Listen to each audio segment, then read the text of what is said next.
Uang beredar saat ini hanya 44% dari GDP nasional dan ini berbahaya dari kacamata orang yang mengerti ekonomi makro dan mikro di Indonesia. Maaf, informasi seperti ini memang terlihat nyinyir kepada menteri jagoan yang berprestasi internasional. Namun entah mengapa, mungkin karena nggak banyak yang paham ilmu ekonomi, maka melihat data seperti ini yang tidak membuat ekonomi bergerak ini saat ini terlihat biasa saja. Padahal kalau melihat dari indikator ekonomi seperti di awal tadi yang mendapatkan data bahwa uang beredar saat ini hanya 44% dari GDP nasional, ini artinya banyak sektor ekonomi yang sakit keras, sakit kronis. Sayangnya data seperti begini, yaitu yang 44% uang beredar, nggak banyak yang paham cara bacanya bahwa ini berbahaya bagi ekonomi sebuah negara. Malaysia, Filipina, Thailand itu 120%-an uang beredar dibandingkan GDP nasionalnya. Ini sama-sama kena COVID loh ya negaranya. Negara-negara di ASEAN ini dalam 7 tahun terakhir pertumbuhan ekonominya adalah 50%-an dibandingkan pejabat saat ini yang hanya bisa membuat 20% tumbuh dalam 7 tahun. Padahal niat dan janji sucinya dulu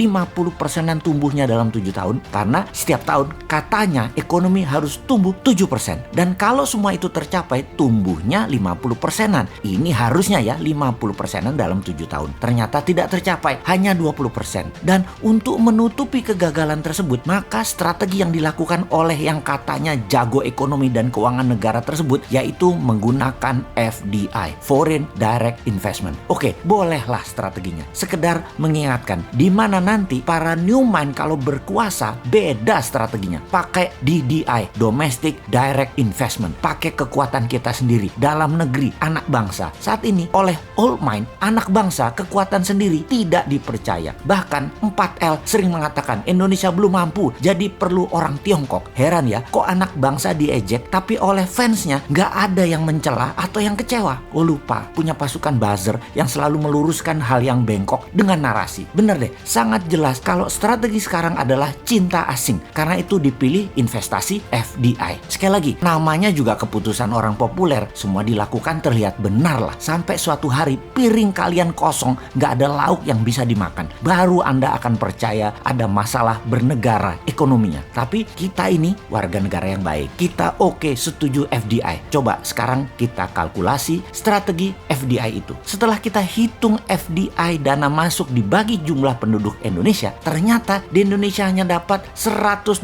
per orang FDI-nya. Dibandingkan Singapura tahun lalu, FDI masuk ke Singapura adalah $19.000 per orangnya. Jauh langit dari bumi FDI Indonesia dibandingkan Singapura itu. Oke, kita samakan dengan Vietnam kali ini. Bagaimana? Biar nggak hilang muka tuh pejabat yang sering dapat hadiah dari negara pemberi hutangan. Vietnam ternyata dapatnya $270 per orangnya dari FDI di tahun lalu di 2020. Oke, kita ke Malaysia sekarang. Malaysia, Filipina sama dengan Indonesia, $100. Seneng? Tahu kalau Filipina dan Malaysia sama dengan Indonesia? Seneng ya? Harusnya yang nggak seneng. Old mind seneng, new mind yang nggak seneng lah. Indonesia tuh punya segalanya yang Malaysia dan Filipina nggak punya. Kok hanya dapat $100?